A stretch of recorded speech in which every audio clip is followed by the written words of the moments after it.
Hello,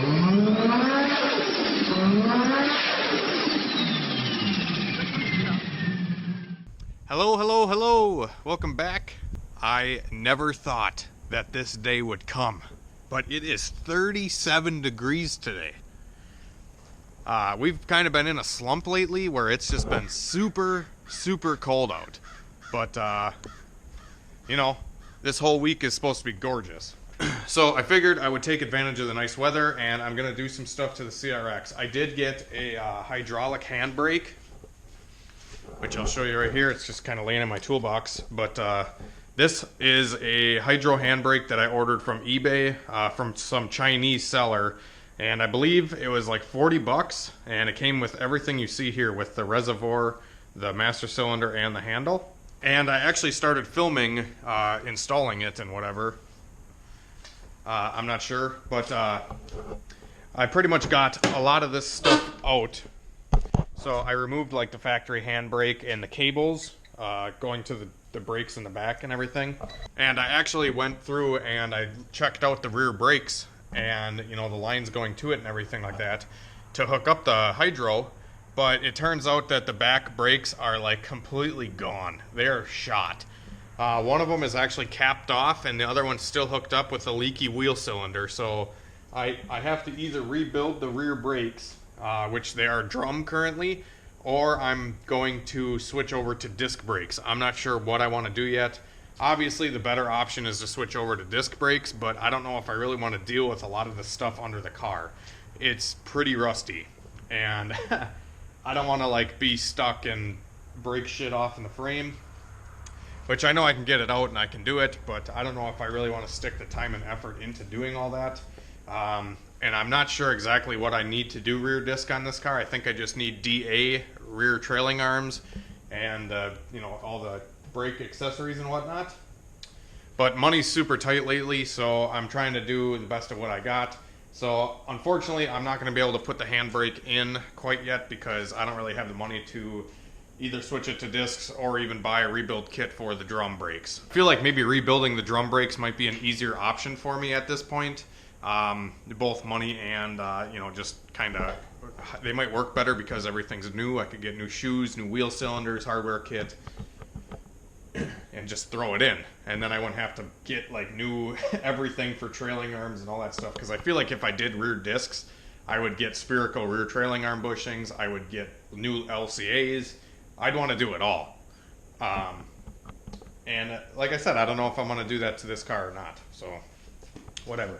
So like, this is how I've been popping my hood because the cable actually got super stretched out and I could not pop it from inside the car anymore. So I actually just have a pliers in the car and I grabbed a little piece of cable that's still stuck here and I just yank on the cable. And then it pops. I kind of just want to put hood pins in it so I don't have to deal with that anymore. But here she is. I've got about 100 miles on it so far with the new decapped fuel injectors. And they're all doing good. Nothing's leaking. So that's a positive. Only other thing is I definitely have some oil leaks that I need to address. I don't exactly know where they're coming from. I think I have one main leak coming from the VTEC solenoid because the gasket is really smushed and it's not really sealing the greatest anymore. So I put RTV around the seal, hoping that it would, you know, seal up. And it did for a little while, but I think it's starting to wear out now. And maybe I got to re-RTV the VTEC solenoid or get a new gasket.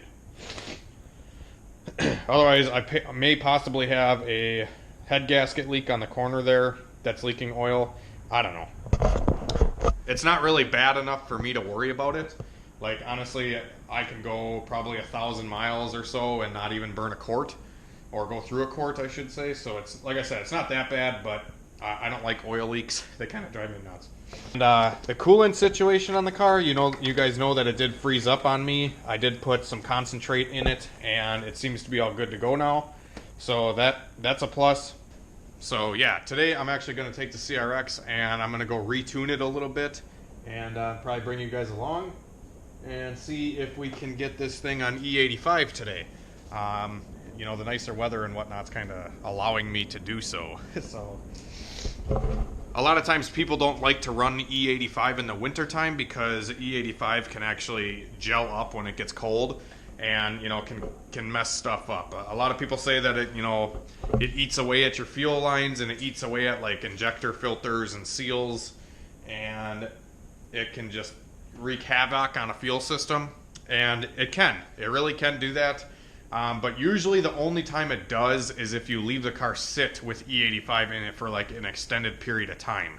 If you have E85 in your car and you run it like once a week, you should be okay.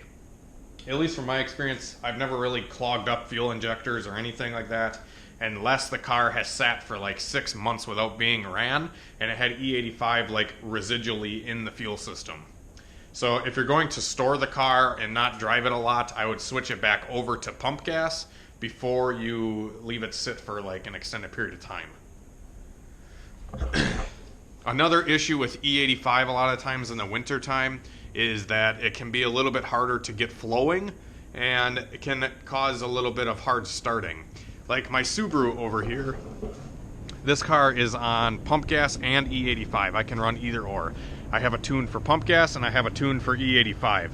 Now, I don't run E85 in the wintertime because I like to purge the system, or I think it's called purge the system, where you actually run pump gas through it and it kind of cleanses the fuel system. So I switch it to pump gas in the wintertime, and then I run E85 in the summer. E85 definitely makes more horsepower, and is a lot more resistance to detonation, so you can run more ignition timing, more boost, more everything, and the engine is happier. Another downfall of E85 is that it's very dry and it can actually burn up exhaust valves kind of easy. Just by the way it burns very dry. It doesn't leave a lot of carbon residue, and it doesn't leave a lot of junk like pump gas does. But it still is good. In my opinion, it's still good to run pump gas through the system, once in a while, especially like on a daily driver. If it's a race car, you're probably pulling the motor out once a year anyways. So, also on my Subaru, when I am running E85 in the wintertime, it's a complete pain in the neck to start up in the morning. Like if it's like 0 degrees out and it's got E85 in it, it takes at least 4 or 5 tries of starting for it to actually fire up. Now, I think a lot of that can be alleviated in the tune, but a lot of people don't really know how to tune for E85 and cold weather. So, yeah, it is what it is. But, yeah, I'm going to get this thing going and fire it up, and we can take it out for a drive and get it tuned on pump gas first, and then we'll switch it over to E85 after the pump gas tune is dialed in. Alright guys, sorry it's a little bit loud. The car is warming up right now and it's a little bit dark inside the car. It's starting to get dark outside, but I figured I would go over some stuff with you guys about what I did with Chrome and the issues I've been having. I had a big issue with my first P30 map that I used, or the P30 base.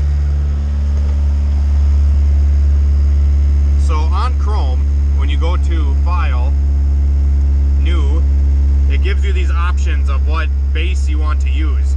And normally I recommend using the P30 JDM Civic base map right here.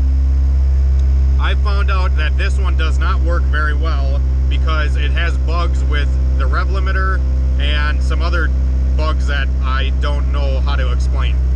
Now, everybody says go to Chrome Gold instead, because a lot of the bugs are fixed. So I tried going to a Chrome Gold base and I tuned the car and I did everything again. And this one, everything worked besides wide open throttle under 3,000 RPM.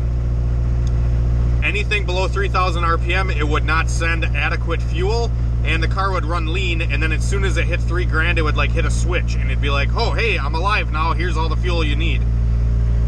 So I said, screw it. I put these decapped injectors in and a Walbro 450 fuel pump, and I said I'm going to retune it again. And I tried Chrome Gold and I tried the P30 JDM map again with the same exact results. So I said, okay, maybe we'll try the P28 map. I tried the P28 map and it does not have the ability to change the injector voltage dead times So that one's a no bueno as well. So now the car is currently running on a P30 EDM map, which is like the European model, I think. So I used a P30 EDM map. And I have a working rev limiter. I have working everything. The car seems like it fires up a lot stronger. It runs smoother. And yeah, so I recommend if you guys are going to be using Crome, do the P30 EDM map. I've been doing a lot of research with Crome and a lot of testing to figure out what works and what doesn't. And like I said, this P30 EDM is so far the best, and I have not experienced any bugs yet. So I'm going to tune the car with this and see where it goes. I apologize in advance. I don't have the screen capture software set up right now. It honestly takes a really long time for me to edit those videos and whatever, because my computer is so slow. I don't have like a high-powered gaming computer or anything like that. I'd love to get one in the future, but for now, this is what we're working with, and I hope you guys will understand and bear with me until I get a better computer. But yeah, so I got the car fired up now. I'm gonna let it warm up, and we'll get to tuning. Alright guys, so I got my fuel map pulled up here, and I got everything smoothened out and interpolated, and everything seems like it's nice and gradual. There's not a lot of big jumps in the map. It seems like it's pretty smooth. If you guys want like a super in-depth tuning video on like going over everything, I will probably link in the description or up here, the little cards that pop up, and I'll link my Crome tuning video step by step. That video I spent a lot of time on, and I explained a lot of stuff. So if you guys have more questions after watching that video, please ask. But please watch that video before you ask any questions that I did not cover already or whatever. So currently I got the car idling perfectly. It's right at a 14.5, 14.7, super buttery smooth. And I noticed the last time that I drove the car, it was having issues with throttle transitions.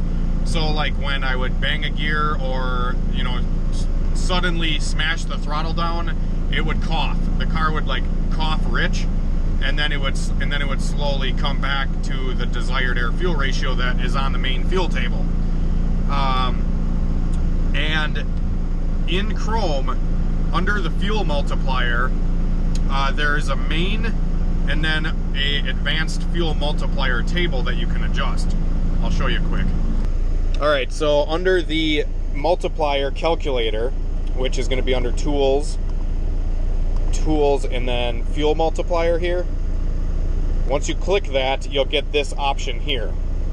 Now notice we only have the main option available, and I'm hoping that this is not a bug that I'm going to run into, because it is with other you know, base maps that you use.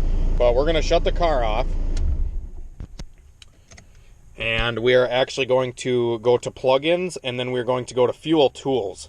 And once we click fuel tools, it is going to give us this option, and we're going to hit OK. And yes, we would like to install fuel tools onto the ROM. So now when we go to tools and then go to fuel multiplier, we have this advanced section of the multiplier. And now we can adjust the tip in and the cranking and the startup and all that kind of stuff. So now that we have that added to the ROM or the tune, I'm going to just not touch a damn thing, and I'm going to write it. And I'm going to make sure that the car still runs. Because like I said, a lot of the other maps that I've used, like the P28 or the P30 or the Chrome Gold, every time you would adjust stuff with this, it either wouldn't work or it would just not even run the car. So I'm hoping that there's not a glitch on this one and the car still runs and acts how it was. So far so good. Let's see if this thing comes back to a normal idle.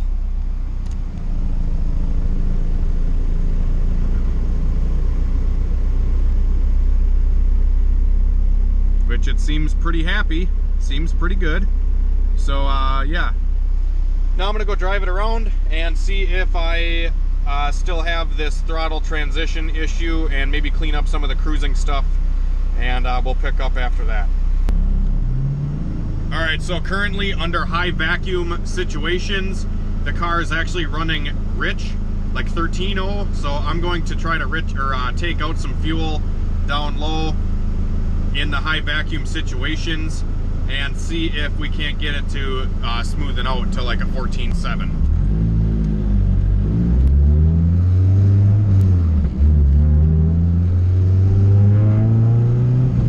And I just took out 10% in the first 3 columns, and we're at a 15.0 right now. It was at a 13 or 13.5 or something. That's one thing that's really nice about map tracing, like with Hondata and Neptune, and you can do it with Chrome too, I just don't have the stuff to do it, but you know exactly where the car is running at every throttle position, and it's a lot easier to tune it. It's not easier, it's just faster, I guess.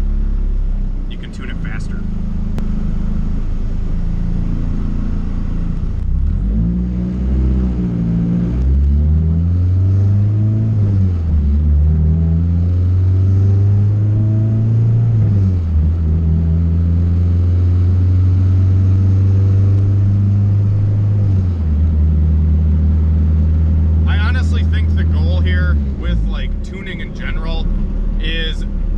Necessarily shoot for like your target air fuel ratio cruising around like right away for every little spot, because if you do like try to adjust for every little spot, it's going to be choppy, and you're going to adjust one chunk, and the one chunk is going to be a 13.0, and then the next chunk you adjust is going to be a 15.0. It's almost best to maybe do that and then smooth everything back out after you're done.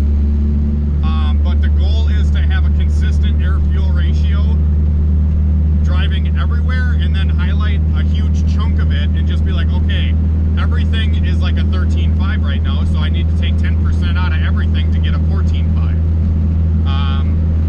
And that seems to be something that helps me with tuning. But yeah, this thing seems like it's really smooth so far.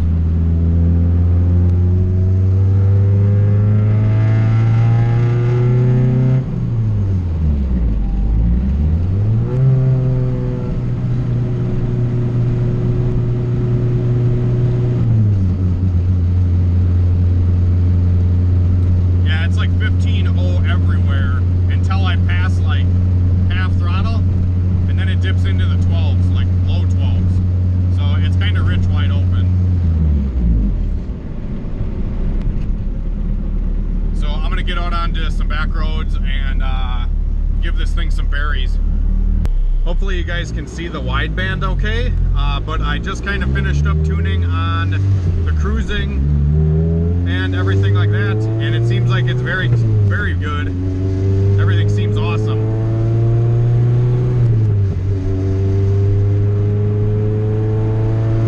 I'm accelerating and it's in the 13s.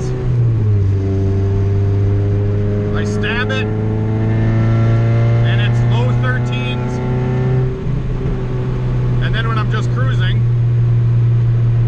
it's right on the money, right at about 15, which is what I want, and is how I tune most of my cars. Next, now that I have everything on the low cam side of the map tuned, I am going to be moving on to the VTEC side. All the juices, bro.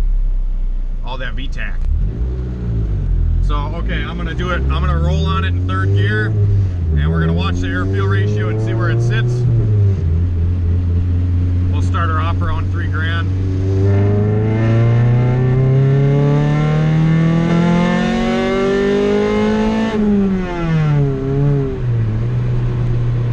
So you can see when it crossed over into VTEC, it was rich. It was like top 11s, which is good for a turbo car, but all motor you want it to be, you know, high 12s, low 13s. So I'm going to actually make that adjustment right now, and I'm going to pull 10% out of the VTEC side and see if we can see any changes on the air fuel. and see if we can't get that to sit right around a 13.0 or 12.8, somewhere around there.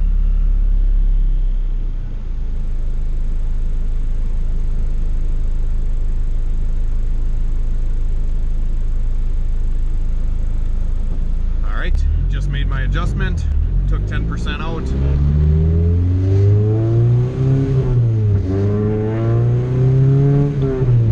Here we go.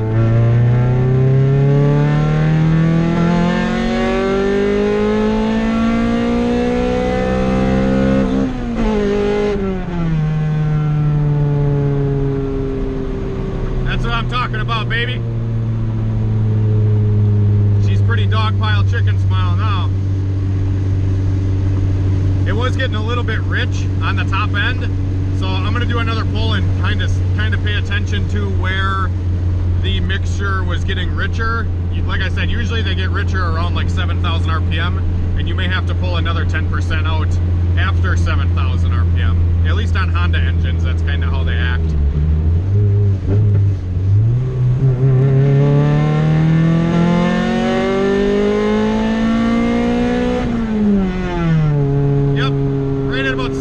To 7,500, it started getting back into like the bottom 12s. So I'm gonna pull out another probably 7% from 7,500 and above. I'm gonna pull over quick, make that adjustment. All right, so we just took out, I took out 7% on the above 7,500 RPM, which honestly, like these little fuel changes and stuff like this are worth at least probably 10 horsepower. You may not be able to feel it when you're tuning, but like if I was on a dyno right now, guys, it would be awesome. I want to get on a dyno and do a video too and kind of show you how much these changes actually make, how much they make a difference, and actually show you, but you know, I don't have a dyno, so hopefully someday. All right, let's do another third gear pull.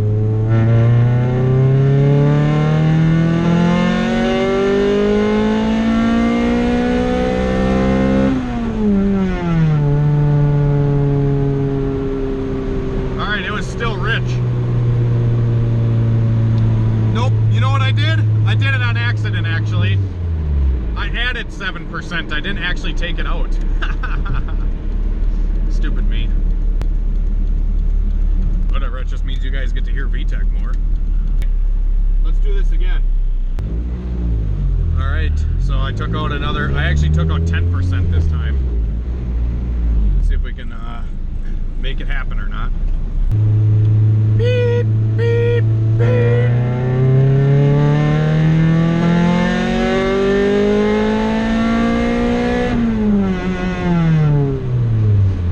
Took out a little too much there.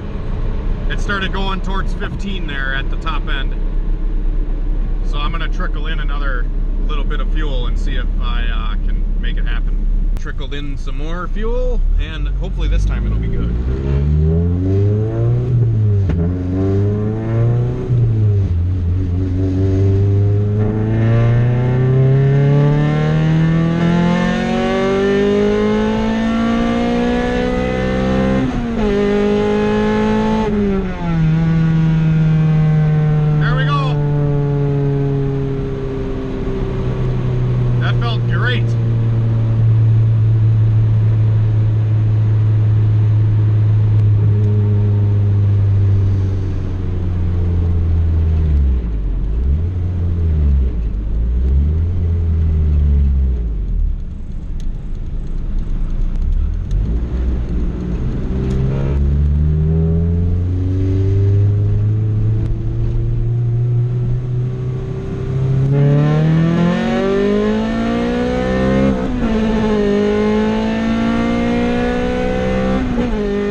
Alright guys, that's going to wrap it up for this video. I just kind of got everything tuned in pretty good. Everything should be dog pile chicken smile, mint, and this thing's all great, good to go. The tune is set on pump gas and it's awesome. So tomorrow, once this gas is like completely drained out, I'm going to be putting E85 in it. So tomorrow's video will be switching this thing over to E85 and you know, tuning it for E85, and maybe we'll make a little bit more power, but a lot of times E85 on like an all motor setup doesn't make a whole lot of extra horsepower. You really see the benefits once you're turbocharged or nitrous or something like that. But yeah, thanks for watching, guys, and we will see you later.